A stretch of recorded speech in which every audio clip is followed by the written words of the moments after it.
অন্তর্বর্তী সরকার ক্রমান্বয়ে একটি রাজনৈতিক দলের হয়ে যাচ্ছে। রিজভী, ক্রমান্বয়ে অন্তর্বর্তী সরকার একটি রাজনৈতিক দলের হয়ে যাচ্ছে, এমন মন্তব্য করেছেন বিএনপির সিনিয়র যুগ্ম মহাসচিব রুহুল কবির রিজভী। সোমবার ২১ জুলাই সকালে রাজধানীর শেরেবাংলা নগরে বিএনপির প্রতিষ্ঠাতা জিয়াউর রহমানের সমাধিতে দলের আরব আমিরাতের নেতাকর্মীদের নিয়ে শ্রদ্ধা নিবেদন করেন বিএনপির নেতাকর্মীরা।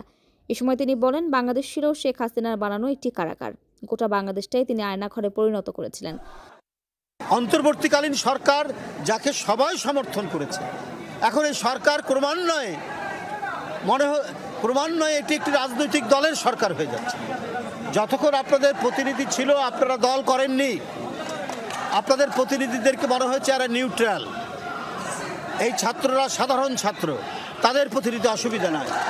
আপনারা এখন হয়ে গেছেন একটি রাজনৈতিক দলের উপদেষ্টা। তাতে কি হচ্ছে যে ক্রমান্বয়ে অন্তর্বর্তীকালীন সরকারের নানা ধরনের দুর্বলতা দেখা যাচ্ছে।